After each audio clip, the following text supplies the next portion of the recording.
Long time ago, there was a king, and he observed that there was a road coming straight from the fields in towards his kingdom and the palace that he was living in. And a lot of traffic was there. People would come there from different parts of the territory, and there would be a lot of trade and so on and so forth. And one day, out of a sense of an experiment, he had a big rock placed straight in the middle of the road. Now, the traders came. Some of them were annoyed about it. They had to move their carts around it. Some of the other people were sheer upset. They were super upset about this impediment, and other people were just angry about it. And along comes one farmer, and he was bringing his fruits of the day back into the kingdom for the evening market. And when he saw this big rock blocking his cart, he stepped down, and with tremendous effort, he tried to push this. He pushed hard at this big rock till his heels dug into the ground, and he eventually, putting all his body weight, all his might, this frail farmer pushed this rock out of the way. And once he did that, he saw that underneath that part where the rock was, there was a little bag and a note. The note was from the king. And the king wrote to this person directly that many people take obstacles and hindrances and do not want to act upon them. They think of it as exactly what they seem, obstacles and hindrances. But then there are people that take the effort of changing the dynamic, changing the setting, shifting the perspective. The people that move with clarity, the people that take the effort, and we have one such person in our studio today that wants to take the effort, not because there is a need for everyone to face obstacles, but there is a need for us to know that there is awareness and it can be removed for other people to come. From overthinking to grounded awareness. And just like the king in our story who leaves a sack of gold and a letter, we have our guest today, Vanessa Guild, who works with individuals and leaders to operate with clarity and presence, especially under pressure, especially when they are facing opposing energies, rocks, hindrances. In today's fast-paced and often reactive business environment,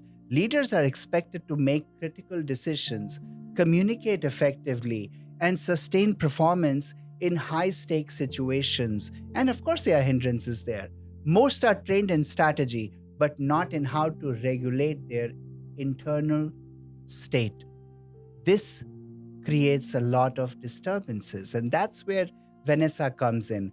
And today, she's with us at the Mystic Mandala Studios, recording the Inner Temple podcast, where we will talk about how we are self-hypnotized with our situations of life that may not really exist.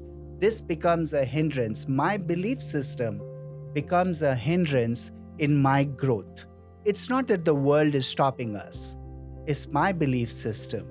This and a lot more to talk about with Vanessa. Vanessa, welcome to the Inner Temple. Oh my goodness, Vijay, thank you.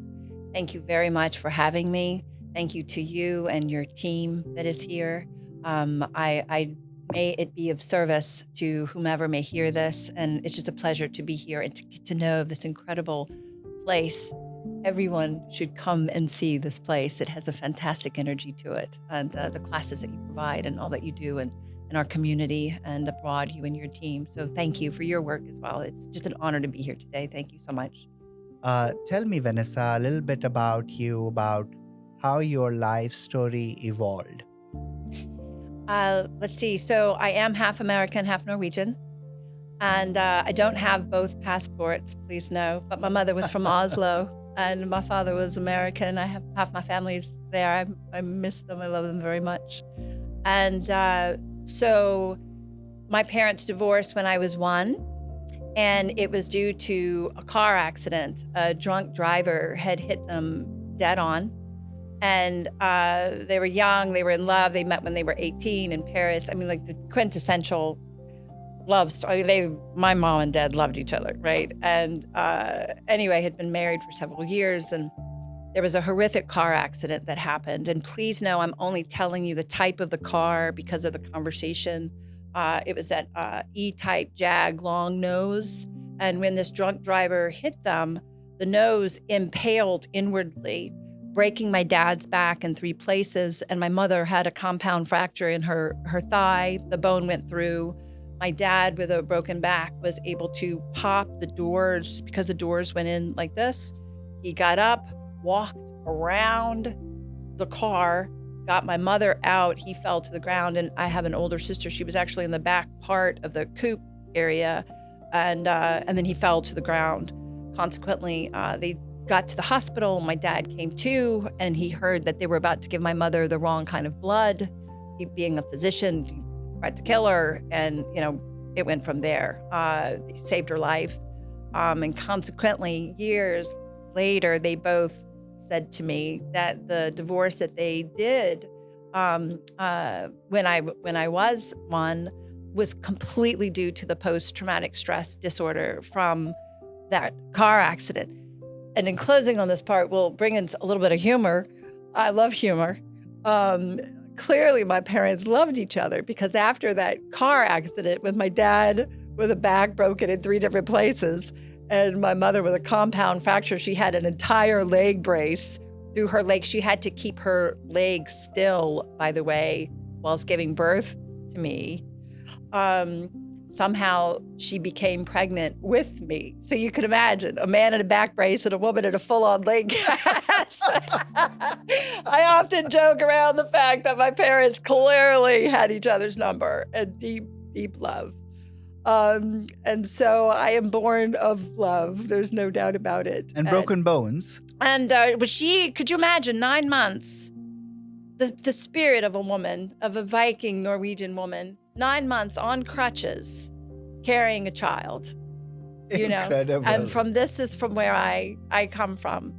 And consequently, they did divorce, and she went on to marry a second man who was heavily politically involved in our country, and to the level in which he was a part of starting family planning and Planned Parenthood and working with President Nixon, and he did a vast array of things.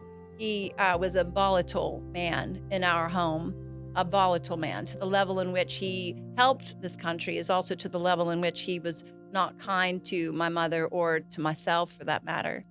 And so as a little girl, I really learned early on, that all of the things of life, Black American Express cards, power, money, prestige, and all this was not the answer to happiness, nor was it the answer to the truth. Because things could look a certain way on the outside, but it was completely different on the inside. And my mother really was that beautiful, spoke 5 languages, went to finishing school in Monte Carlo, elegant, incredible human being. And he was a lucky man that she even remotely even looked at him. And at times, in the beginning, very charming and all this. And in the end, ended up being the antithesis of that. And I give all credit to my mother, because it is my mother who taught me how to treat the CEO and the homeless person the same. Everyone was welcomed at my mother's table. Everyone. She'd give her last shirt to someone, everyone. And he broke her, and she never recovered. And he almost broke me, but by the grace of God, I'm still here. And so her coping mechanism was alcohol. Thank God she had it. Because people can utilize that as a tool to help when they don't have other tools, like the other tools that you and I, by the grace of God, have been able to learn, which is mindfulness, presence, the breath, a trusted friend, get present, right? You are not the residual effects of someone else's ignorance. You are still beautiful. You are still whole. You are still complete. We can get you through these things, right? Her only coping tool was alcohol.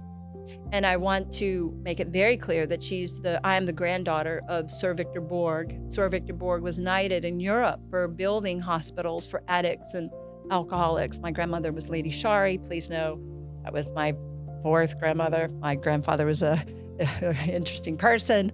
My original grandmother was Ingeborg Cook. So that's a direct line from Captain James Cook and all of that. None of that means anything because at the end of the day, my own grandfather could not help my mother with her drinking.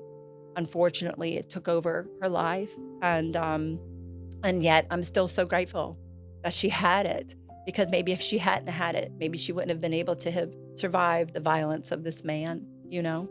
And consequently, I used alcohol to also anesthetize my own feelings at one time. I don't drink. I haven't had a drop of alcohol now for over 25 years. And unfortunately, and fortunately, because all of us have our crosses to bear, all of us. I'm nothing special. I'm just another person on the bus trying to get through life, right? My dad, who was a fantastic psychiatrist, physician in his own right, clearly not a surgeon, but he was a doctor, psychiatrist. He didn't go into surgery because of the car accident. He had the back broken in 3 places and all this, and couldn't bend over to do surgery. My brother has become an orthopedic surgeon. He's a fine surgeon in Atlanta. And unfortunately for my dad, young dad, he's divorced, very good looking guy there at the Garden District. In the Garden District, and full office practice, full hospital practice, trying to raise 2 girls, recently married to another wife, elegant person she was, professor of music at Tulane. And then he brought a lawsuit against the hospital to help the patients. They weren't doing proper protocol for his patients. So with all of that, including the lawsuit against the hospital, he started taking Dexedrine. So Dexedrine is an amphetamine that keeps you going. And they would pop it in medical school, right? Just to, like we're drinking coffee, stay awake like this. So he started taking the Dexedrine in order to keep everything afloat. And unfortunately, the Dexedrine then got him. So this good-looking flamenco guitar playing, violin, could tell a joke on a dime, beautiful water skiing, snow skiing. I mean, amazing. Cool. Like you, VJ. Cool. My parents were cool, let me tell you. To the level in which my dad was so cool was to the level, unfortunately for him, that prescription drugs took him. That was the last thing on my dad's mind. What was on my dad's mind was, let me take this medicine. I'm trying to raise my girls. I've got a marriage. I've got a new baby. I've got this huge lawsuit. I'm trying to fight for my patients. I've got a full hospital practice, a full office practice. I'm still heartbroken over the first wife. He never got over her. Both of them at the end of their lives gave me an opportunity to sit in a room together. She then had onset amnesia, alcoholic seizure from the booze. And, he's kind of getting around. He had gotten diabetes. And he had a third wife who was an attorney. I won't talk about her. We just send her lots of love. And who tried to tell me that the experiences that myself and the second wife, that we didn't have those experiences. It was unbelievable. With all due respect to all attorneys, I have respect for attorneys, but don't tell me about a period of time in my family's history when we didn't even know your name. Don't you dare do that. For all step parents that are out there in the world, you are there to befriend the children. You're not there to rewrite history, especially history that you weren't a part of. That was more hurtful than anything. But anyway, so I digress. Forgive me. I do send this woman love. I do. I do believe she loved my dad, the third wife, but she did not know the inner workings of our family prior to her getting there. So my dad is an amazing man, or was. And so was my mother. And you make no mistake about it, that Dexedrine took my dad to a different level. It might as well have been the Antichrist in our house. So I ended up leaving home when I was 15 or 16, because my dad had gotten custody of me after their divorce. And especially with all the rigmarole that was going on with the second husband, et cetera, with my mom. Are you tracking me so far? I want to make sure we're on the... Oh, absolutely. Yeah, okay. And so myself and my dad's second wife got to see his complete demise. Drugs, prescription drugs. I'm not saying don't take them, follow accordingly. And I'm also saying be very careful. We are overly medicated as a nation, and there are other ways to handle your business other than becoming a customer for life, right? Again, I have respect for the medical arena. I come from a family of doctors, clearly, be careful. As a result, I got myself emancipated when I was 15, 16 years old. I was going to a school that was like Hockaday here in Dallas, private girls' school, but it's called McGee in New Orleans. And I love McGee. The principal of that high school gave me a scholarship my senior year, and got a job as a waitress in an efficiency apartment, and got myself through high school and graduated. And then consequently went on and put myself through college. It took me 9 years. Wow. But I got it done. Perseverance pays off, yeah? It does. And graduated from SMU. I have all the school loans to pay for it. I pray to Jesus all the time on that. But it is what it is. And so there's a different way. There's a different way than prescription drugs. There's a different way than alcohol. Again, I'm not telling anyone to do anything but their personal choices. What I am advocating is look into the different ways. Look into yoga, look into breath work, look into be here now, a little bit of Ram Dass, why not, right? Look into your own breath, which can totally lower the cortisol levels within your being if you just stop, pause, and breathe. And VJ, let me be very clear. Why am I so good at teaching this? Because I'm only ever a student. Personally, within this past year and a half, I've had to triple down on my own practices to be at peace, to find the stillness. I've had my own losses this past year and a half. And in one regard, painful loss. People I love, like what the heck, right? And then on the other regard, okay, I got to triple down on what I know here. Breathe, Vanessa, pause. It's not personal. Oh, this thing, don't take it personally. Well, sometimes I do take it personally. Sometimes that hurt. Oh. And then what's the tool? Don't take it personally. Breathe. Forgive them, Father. They know not what they do. Forgive yourself, Vanessa. This is humanity. This is humanity. Breathe. Go put your bare feet on the Katy Trail. Forgive, breathe, and just keep doing the next right thing. And that can go for the CEO who's running a company with over 100,000 people, or it can go to the homeless war veteran that's right over there next to the CVS on Northwest Highway in Hillcrest right now, which I can't start speaking about. I can't talk too much about our homeless.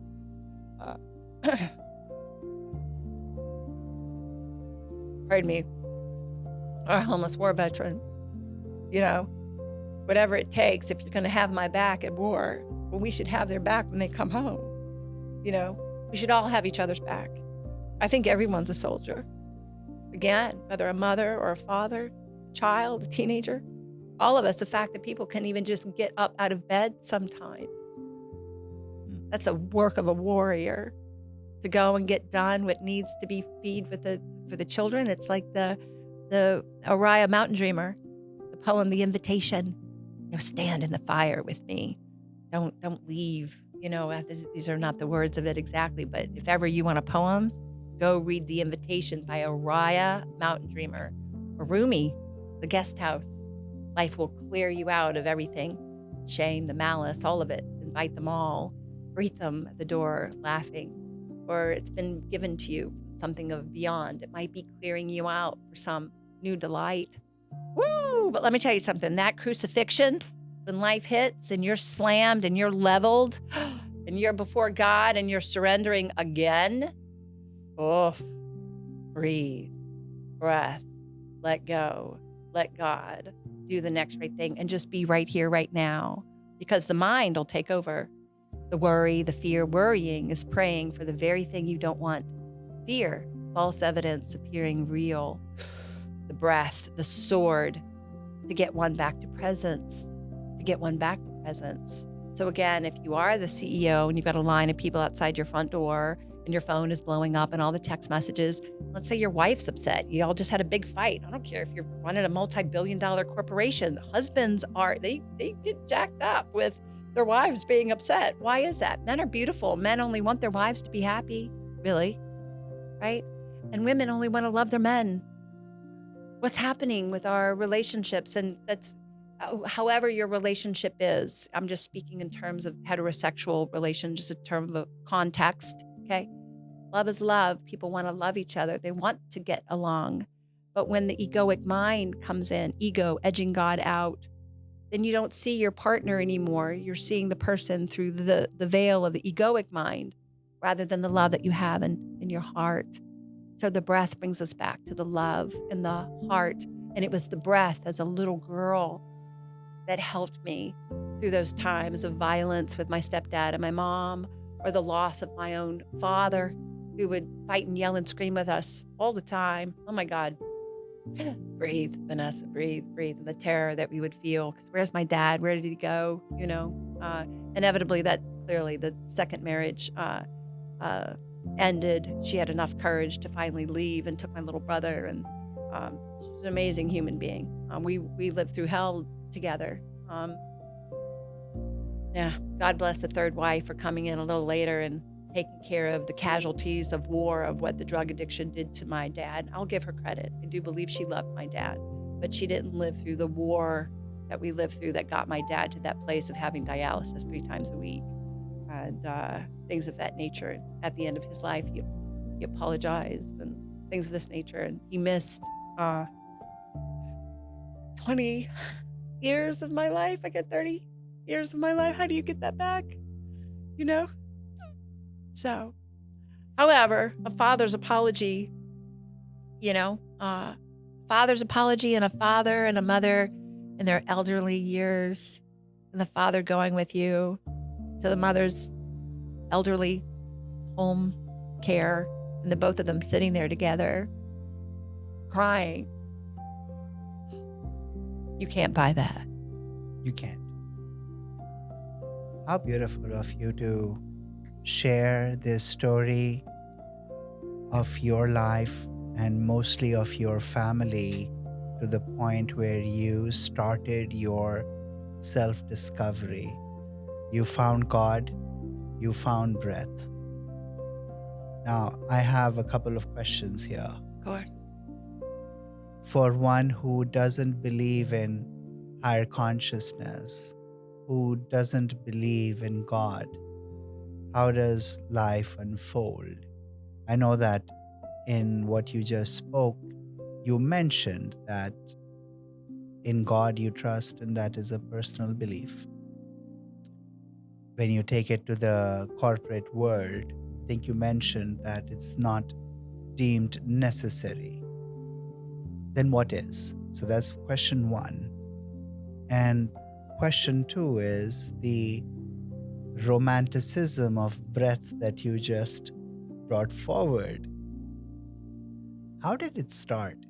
Was it self-awareness induced by a painful experiential state of being, like constant agony and not knowing one day to the other?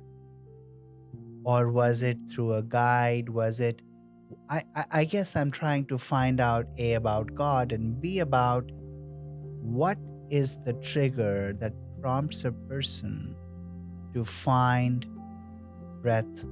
And by breath, I would mean to find a spiritual awareness of self.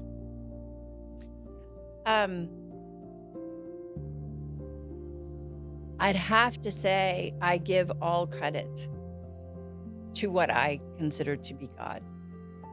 Because as a little girl in a volatile environment, And I also want to say that there were cool things too about it wasn't always so volatile and tragic.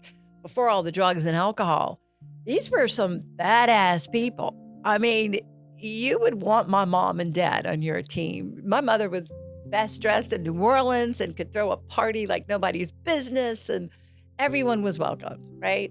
My dad was this charming, brilliant doctor. And I mean, these were cool people. And that's why I know of like Ritmos Flamencos and have a deep love of music and the arts. And he would play flamenco guitar and, could ski and water ski. So I think that's really important to bring that in here, right? That these were amazing people. And even my stepdad, I'll give credit where credit's due. He was a brilliant man, wrote the Kellogg Report for the Kellogg Foundations and all this. However, he had clearly another side to him, which is different. And I'm grateful for it all because it was the experiences of all of those things as a little girl where I would take a deep breath, right? And I was the fighter. I was the one who would stand up. I was the one where the stepmother and my little brother, they'd run into my room as my dad, out of his mind, would be jumping through doors or shooting guns underneath my bedroom floor. He built a gun gallery underneath my bedroom floor and would shoot guns at me, killed our cat. I mean, crazy stuff, right? But that's not my dad. That's my dad on Dexedrine. So when you're a kid, whether you're 10, 11, 12, 13, 14, and 15 years old, and then a year and a half or however long it was that my dad and I were alone after Jane had left, that's my ex-stepmother's first name. I was breathing all the time. I mean, I was in prayer all the time. God, show, where is he? Is he high? Is he low? How can I know where he is before I go into the house? Because if he was really, really high, I knew to be really, really calm. If he was really, really low, I knew to maintain like this. All of that inner intuition of knowing, of survival, that's just sheer survival, came because of the breath and breathing. I didn't realize what it was at the time. I just found I was breathing deeply and I was praying a lot and just trying to get to high school, put my hair up in the bun, put my little uniform on. So it started then, and the phrase that came in is there's got to be a different way. There's a different way than this. And that's what sparked the journey, if you will. That's what started it, was the original family upbringing and dynamics in an arena of extremely well-educated people. And yet the outside was beautiful, but the inside had become a hot mess. So that's the answer to that question. It was just originally organic from the upbringing of the breath and survival, really, from where that started. And God? Well, that's just been prevalent throughout my life, especially as a little kid, because when the what was hitting the fan in the family, I would often feel, you could call it angels, you could call it presence, you could call it, I don't know, maybe my elderly family members that already passed over going, wow, Vanessa needs a little bit of guidance here, but there was definitely a presence there that was assisting me. And so God has never been a question for me at all in my life. And for those that are questioning, well, where is God? Where is God in all this? If God was here, well, then there wouldn't be any starving children. Well, let me tell you, God, life, creator, force, energy, whatever you want to call it, created enough for us all. The reason why all the children are not being fed isn't because of God. It's because of people choosing ungodly choices and forgetting that we're all one. What you do to the other, you do to yourself. There's never any getting over on anyone, ever. There's a fantastic mentor of mine. I've been so blessed to have a couple of them. His name is Professor Ruben Habito, and he was a professor emeritus at SMU. He started the Maria Cannon Zen Center, and he's a true Zen master and an Episcopal priest. He's married to a lovely woman named Maria, and I got to be able to meet him because of my studies at SMU. And I had recently called him over something that was a great loss in my life recently, and I was asking him for some guidance. Like when we I stood up for some things, and I really thought that there was going to be a different outcome, because if I'm holding a certain principle and I'm holding a level of respect, we respect women, we respect gay people, we respect heterosexual people, we respect men, we respect people, period. And I was holding up a principle of something. And anyway, the outcome was so confusing, because I just thought, well, this is logical. 1 + 1 = 2. You apologize. That was not accurate behavior toward these people, and you apologize for that. I won't go into the story of it. It's just the outcome was not at all what I had thought at all. And I called Ruben and I was like, okay, I need some assistance here, because there was an injustice and I stood up for the injustice, and the outcome is not at all what I thought was going to happen. And then he brilliantly, in Professor Ruben style, he goes, sweet Vanessa. Hmm. Back to the breath. Take a deep breath. And so I did. And then he said, in the face of injustice, we absolutely do stand up for things. We do speak up for things, even when people don't like it. There's some arenas, especially if you're a woman, with all due respect. Some men, not all, some men don't like it when women speak up for things. Not all men. And women have their foibles too, please know, right? And I wouldn't change a thing. I'd stick up for it again. I'd stand up for things. I stand up for justice. I stand up for principles in life to the best of my ability. And then Professor Ruben Habito said to me, he said, Vanessa, after we stand up and after we speak these things, regardless of the outcome, sometimes it can be very difficult, the outcome, right? Just let go. Just let go. Because God, universe, life, whatever it is, saw it all. Saw every word. Saw every conversation. And saw what happened. And the law of karma is alive and well. What we give out comes back. We never, ever wish harm upon anyone. Ever, ever, ever, ever, ever, ever, ever, ever. And in moments when people feel an injustice has happened, whether with their families or in their lives, I definitely would mourn many, many, many times over the atrocities of my stepdad with my mother. God bless her. The injustice of that. And, then inevitably at the end of his life, he ended up having a bad car accident and died. Again, we never wish any ill will on anyone ever. And sometimes there are things in life where you just have to let go and let God, and just know that you sleep well at night. I sleep well at night. When my head hits the pillow, I sleep well at night. And so that part of letting go and letting God, and for those that don't believe in God, how about the flow of life? The fact that we're here, the fact on an international scale, they have no idea that the heartbeat in a little baby's heart, like with your children that were in your wife's womb, the heart's there, the brain is there, the lungs were there, the blood is there. But to this day, they have no idea what starts the first, the thump. What gets that going? What gets that? What has us on this beautiful blue ball in the vast ocean space, zooming across the cosmos behind this magnetic sun at 1,000,000 miles an hour, turning on an axis, and yet we're sitting here still. Do I understand these things? Absolutely not. And the premise of love, the love of it all, the grace of God, the love. You believe in love? Believe in love. Find what works for you. That's something greater than you. You can call it God, you can call it love. Everyone has love.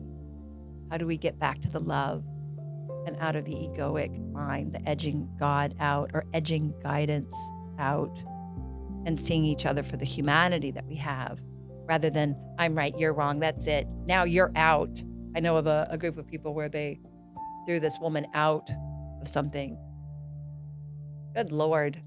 We're in 2026. That's your answer? You can throw somebody out and you're supposed to be all peaceful? That's your answer in 2026? We can do better than that. You know? So I would just suggest to someone to find the love and the peace in the present moment of their heart, and they're trying to seek for something greater than themselves. In Sun Tzu's book about the ninjas, Art of War, I think, he says that, and I quote, "To learn the true meaning of victory, go and ask the defeated warrior." I believe the incident that you referred, which you took as a personal loss, and you spoke with your mentor, and how you grieved and wanted to understand that why does injustice prevail in the world, is in the same way as Sun Tzu mentions. To learn the true meaning of victory, you go and ask the defeated warrior. Defeated, perhaps for now, but not down and out. That's right. And I ask all my guests this one question, Vanessa. It's very important to me. Do you think that pain or the experience of pain is a powerful motivator of human behavior, not just to be led in life through trauma, but are they available to guide other people as a counselor or as a meditator, as a guide, as a spiritual coach? Is pain enough, or there has to be more than that? It can be a prompter, it can be a trigger point.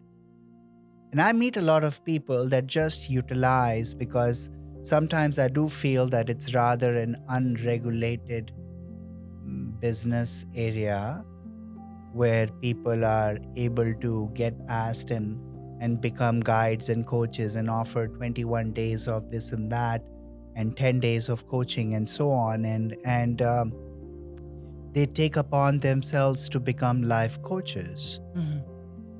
But I always want to investigate a little bit further. Is there more necessary? Which I do certainly feel that there is. Share some things about that, please. Yes, we are absolutely on the same page. Clearly, we all have had our pains and our things that have happened in life. And how do you overcome? I've overcome many things. You've overcome many things, haven't we all, right? And for me, I am immensely grateful for the mentors and for the training that I have gotten. I didn't go down the traditional route of becoming a therapist or a psychiatrist. I have respect for these practices. I don't believe in keeping a patient on the sofa with the same problem 5 years later, because the rear view mirror is smaller than the windshield for a reason. There does come a point where you need to get on with it and stop massaging the whole thing that happens over and over and over and over and over again. Sometimes that can take a minute. We are human. We're not computers. We're not machines, right? And to know the pain of loss, or to know the family disease of addiction, or to know suffering, or to know these things, absolutely can be very helpful in one becoming an advisor to things, along with training of mentors, like my training that I had received from Mr. Azim Khamisa, who has worked with the Dalai Lama, who has spoken at the United Nations. His foundation, the Tariq Khamisa Foundation, has reached millions of inner city kids. He forgave the killer of his only son. You can Google it. It's an incredible story. And now he works with the killer. And they're both on stage. And someone will say, this man's son was murdered by this man.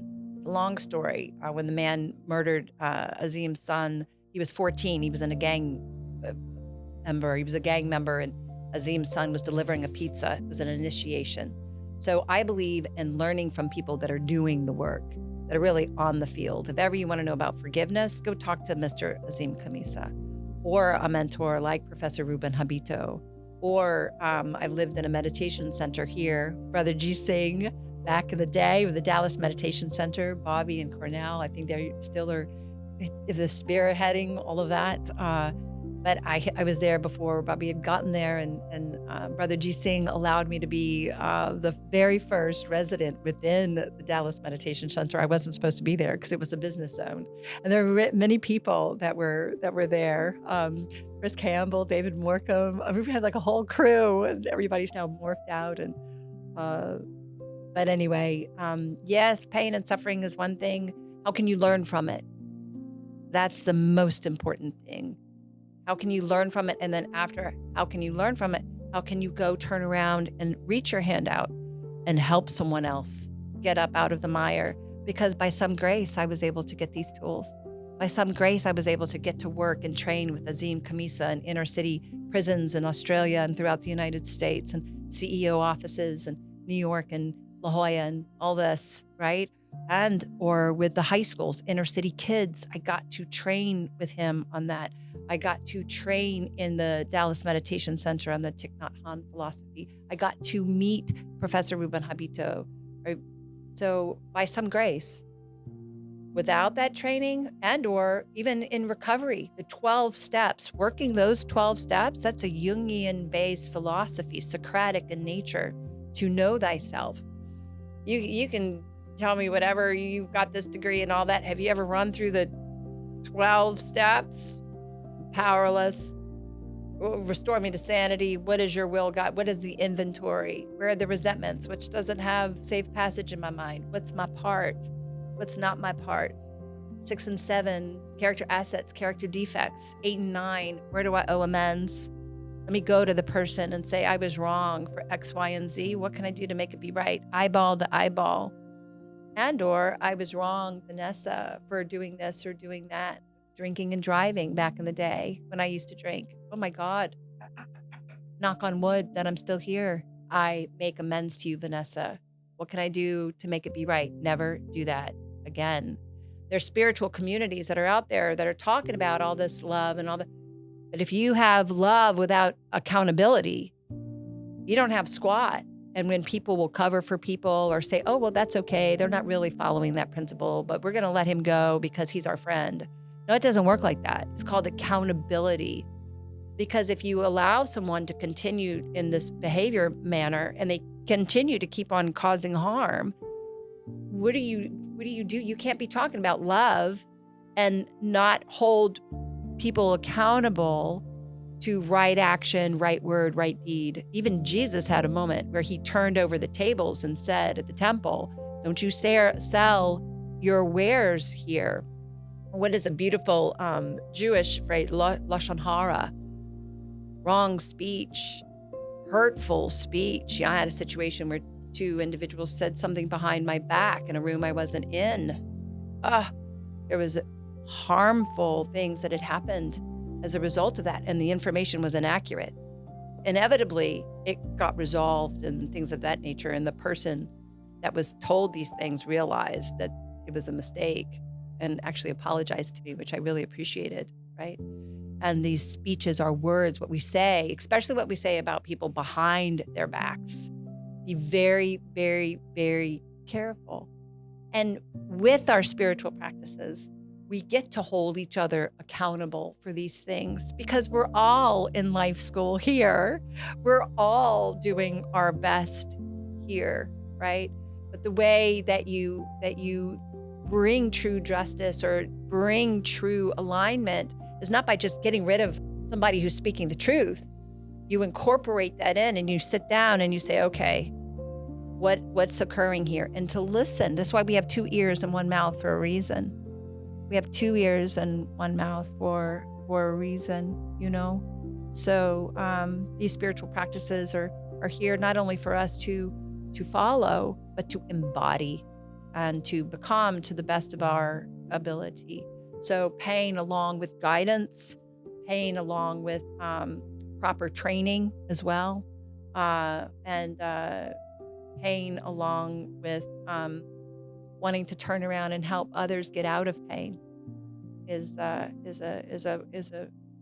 is a grace of God, because then it makes every tear worth it. It makes every tear worth it. As we're all just, as Ramdas says, we're all just walking each other home. Everybody's just God in drag, as he says. Right? We're all just walking each other home. That's it. Yeah, that's one of my favorite quotes from Ramdas. And wow, Vanessa, there's so much that we are today learning from your experiences and your life story. What started this podcast was how you guide CEOs and business leaders into effective strategies to work through the situations and hindrances and obstacles.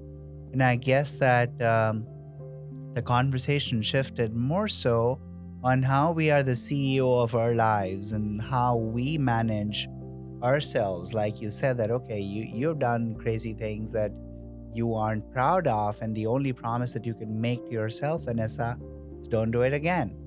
You got lucky, or you were in grace. Something happened, you're here today. That's incredible. And I think that that's how people should, before they can become CEOs of multinational organizations with offices all over the world, they should learn better to master the self, to understand the self and connect with breath. So if I would ask you, what would be a couple of lessons that you abide by on a daily basis? I know that you go to bed very happy and satiated with the way that you have lived your day. I know that you believe in breathing and forgetting and forgiving people. Maybe not forgetting, because you have a sharp, astute memory, but forgiving is your basic nature. Breath, forgiveness, going to bed, satiated. But what brings a person to that level? Because what you just mentioned throughout this podcast is not as easy. It's not easy. It's not easy for people. It's not easy for them to forgive. It's not easy for them to breathe.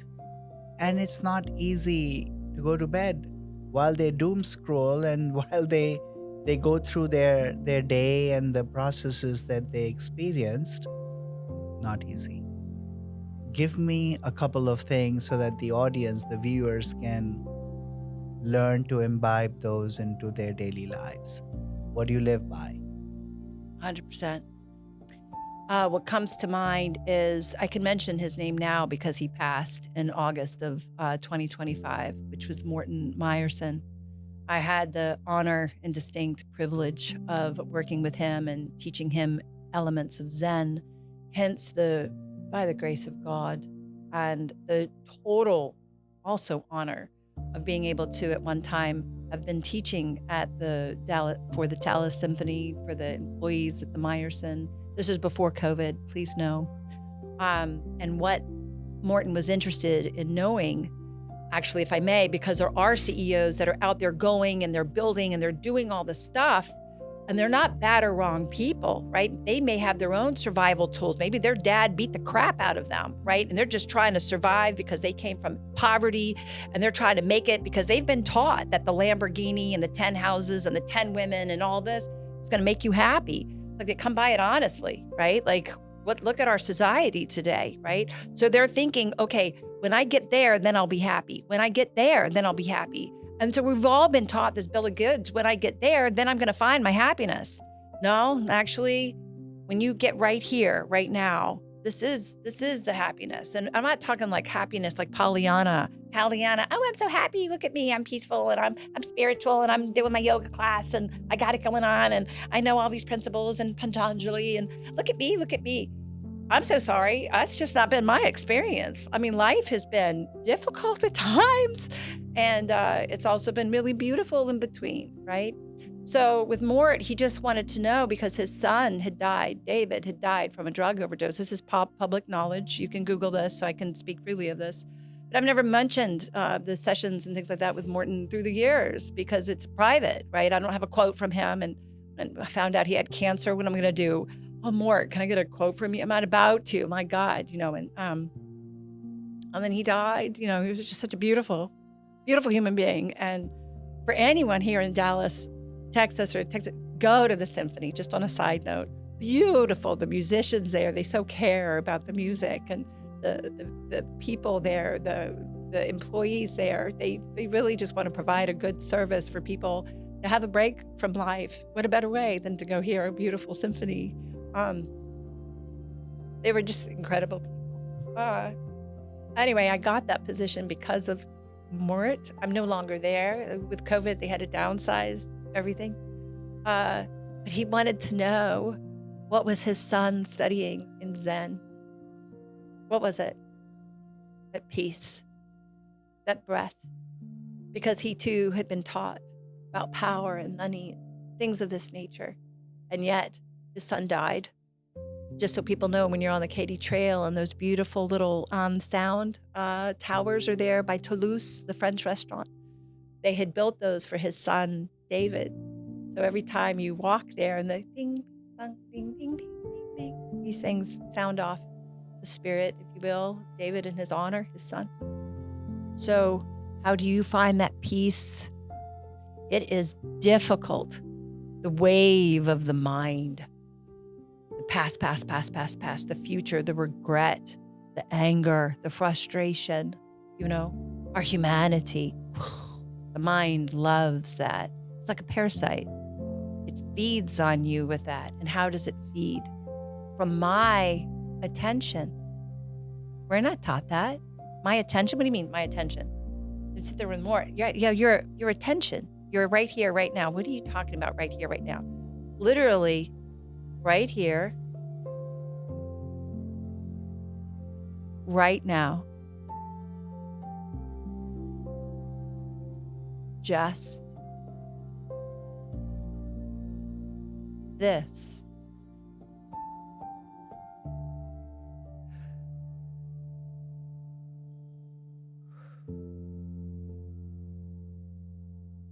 Is totally different from the mind coming in with all of its stories. You can be doing everything. You can do all of your psychedelic drugs. You can be doing your alcohol. You can be doing your pot. You can be doing whatever you're doing. And maybe there's a temporary relief in all of that. I honor and respect anyone's path in any way, shape, or form, anything native. I've done all the studies of the natives, Brazil and Sonora, and thank you, God, for our traditions. And at the end of the day, the ceremony is always over, or that glass of wine will always be over. And then it's Tuesday, 5 o'clock traffic, and the mind is right there. There it is. So what is the ultimate medicine that we all have and is for free, and that Morton got? Just the breath. Just right now. Now, do I have that perfected? Absolutely not. Do I perfectly practice? Absolutely so. And forgiveness is top tier, which can be very difficult to do. It took a long time for me to forgive my stepdad.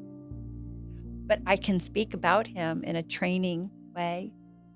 I can speak about things in a manner where I'm not chewing on my stepdad all day long. Sometimes forgiveness takes a minute, in the heart. It's a true action. There's some people that think that, well, forgiveness only comes from God. I don't really align. That's just for me. Yes, it does come from God, but having worked with Azim Kamisa, who forgave the killer of his son and now works with the killer, I'll listen to that kind of forgiveness. And no one's wrong here, because everybody's trying to find their way. Who am I? We need all the colors in the rainbow, because if one color were missing, then we wouldn't have the white light. I just happen to stand on royal blue. Others stand on green, So with the CEO, they're trying to find the peace with all the text messages coming in, with all of the responsibilities coming in. And they're starting to learn that the Lamborghinis and the 3 houses and the million, now you have 10 million. Now they're saying you need billions. You can't even spend that in your lifetime. Nothing wrong. Look, if you want to make $1 billion, you go for it. Okay. And at the end of the day, no matter where you go, there you are. And your bank account won't make a difference of your mindset. And if you've made all that money and all that stuff at still feeling less than or not enough or not good enough, well, it doesn't matter how many millions you have or billions for that matter. It doesn't matter what kind of car you drive. You're just as miserable as the guy over there in the broken down 1970 Mazda or whatever. It's the mind. It's not even the mindset. It's like get out of the mind and to know that already we're worthy, we matter, we all count. Back to my beautiful mother and her lessons as a little girl. Never ask why, only ask why not. And that everyone is welcomed at the table, one breath, one moment at a time. We're not our titles.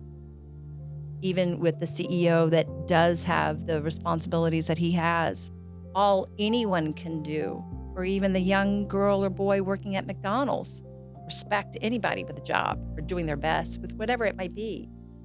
A person can only do the next right thing. The past is over.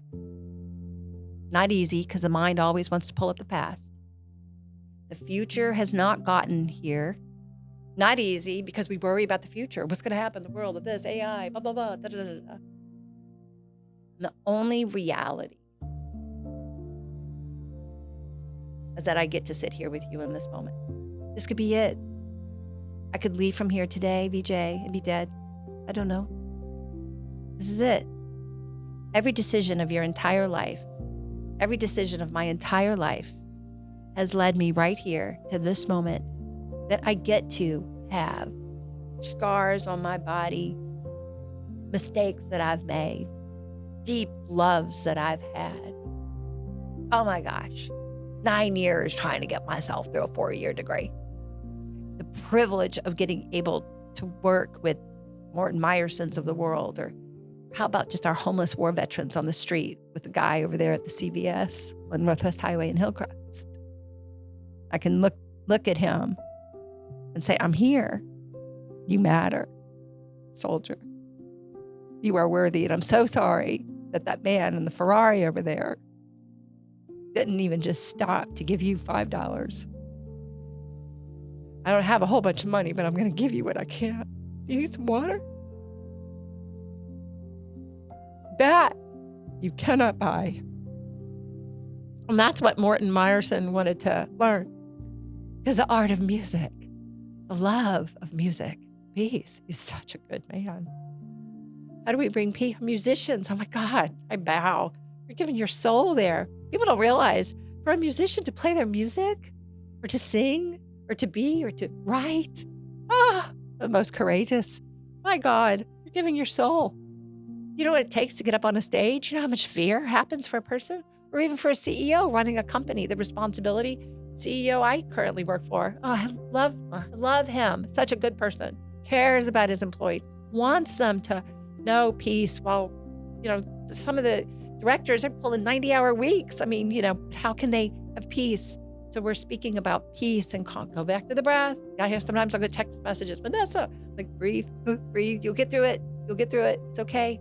So calm the mind, because the mind will tell you everything's wrong. It'll tell you everything's wrong. And everything actually is okay. All is well. All is well. It'll all work out. Sometimes it doesn't work out the way you want it. That's okay. Just to roll with it. Just like Ruben Habito said, just keep doing the next right thing. Breathe, go with the flow. All is well. Everything's okay. Everything's okay. And more, the thing that your son was trying to learn was peace in the midst of drug and alcohol abuse. That's all. Because he was trying to anesthetize his pain in a world that has taught him that drugs and alcohol is the way to do it. But it's not. There's a different way for us all. It's through the breath. It's through empathy. It's through compassion and knowing that no one has it figured out. We're all winging it. we're all just doing the best we can with where we are every day, every moment, in every way, just trying to share what we've learned, just like you here in this beautiful facility here, or myself, or anyone here in the Dallas-Fort Worth area that's just trying to help. That's really all we're just trying to do, you know? And yeah. I think you said it right, that compassion, which I believe is the highest level of love for humanity, has to somehow grow in this heavily, I wouldn't say all the time toxic, but toxicity is very prevalent in relationships, in our goals, in our ambitions. And it's so beautiful to have someone here at the Inner Temple podcast who doesn't speak the words of a goal oriented life starting from the goal, No. but she speaks from where you are centered to move you towards the goal. There is a difference. Most people work towards the goal. And this is what I understood today, ladies and gentlemen. What Vanessa is touching upon, stressing upon, and I would say that she is the most prolific motivator of humans for their tendency to work within themselves rather than towards the outside. Her life story elucidates the facts that there might have been a lot of adversity, but she spoke yet so kindly about the joys that she had growing up in life. You can't ignore that was also a part of her life, not just the trauma, not just this illusion of trauma. So I learned today that breath and forgiveness and all that you have is this moment now is more than enough. If you have that, then you are richer than any of the CEOs that you might meet. Vanessa, thank you so much for coming. Any last words that you would like to share today on this podcast? I'm sure there'll be many more words later. If anything, VJ, thank you very much. And yes, something did come to mind. I got to Texas after Hurricane Katrina. And so for those that are seeking something greater, I will tell you most certainly, I was in New Orleans at the time, and I was getting up in line to order a cup of coffee, and I didn't quite know what to do with the storm. I had been in Africa, I'd been in Kenya and Tanzania, Seychelles. I was really, really tired. Please know it was an opportunity of a lifetime for me to go there. I'm just not taking off, going to Africa, It was an opportunity and I seized it. I was, thank you, God, for this chance. So when I flew into New Orleans that Friday night, I was on a totally different time frame, but I knew a storm was coming. And as clearly as I'm speaking to you right now, as I was standing in line waiting to get that cup of coffee, a voice came in. Now, VJ, you want me on your team. We're going to win the Super Bowl. You know what I'm saying? I'm practical. I'm down to earth. I'll work hard. I keep a good sense of humor while we do it. But we're going to win, as best we can. I don't hear voices. I'm tracking. And I'm standing there in the middle of this line, and a voice came in. You want to call it intuition. You want to call it whatever you want to call it. But I call on this all the time, that inner knowing. And it said to me, ask the girl behind the counter what she's going to do with the storm, and you're to do it. And the hair went up on the back of my neck. And I turned around. I was like, no one was behind me. And I went up to that young lady. I was tired. And I said, Miss, as I was paying for my coffee, listen, I'm really tired. I'm just back from a little trip right now. And I know that there's a storm coming in. I don't really know what to do. I was just wondering, what are y'all going to do about this? That girl looked at me dead in my eye and she said, as soon as I get off work, my mom and I are packing a bag. We're getting out of town. And you better do the same thing. That is the only reason why I left New Orleans and drove to Baton Rouge. That is the only reason, or I would have been one of those people on my rooftop, like everybody else who stayed. Right? So that inner intuition, that inner knowing, do I know where that came from? I have ideas. But for those that are seeking, or where's your inner intuition? Up underneath the noise of the mind, the gut. Always listen to the gut. The gut, it can be God, it can be guidance. It will guide you well. But I can't hear the gut if I'm caught in the noise of the mind, you know?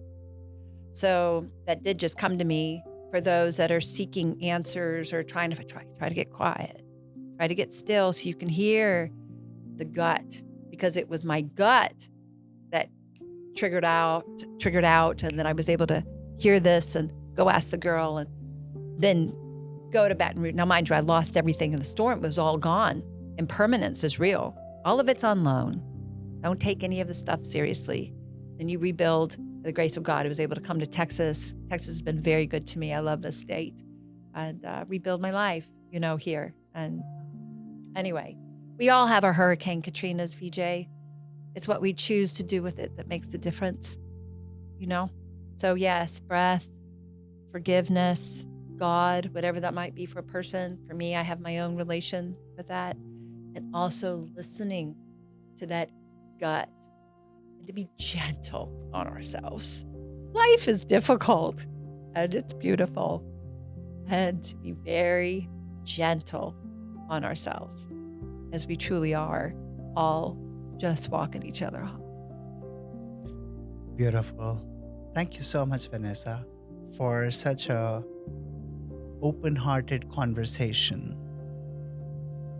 Ladies and gentlemen, if you want to connect with Vanessa, her website is vanessaguild.com, and it is going to be dropped in as a link below in the comment section so you can connect with her.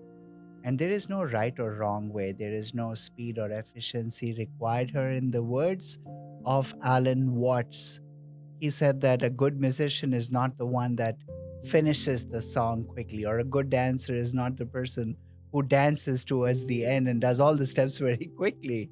It's the one that is involved in it and takes it one step at a time, one note at a time, one breath at a time. Thank you so much for tuning in.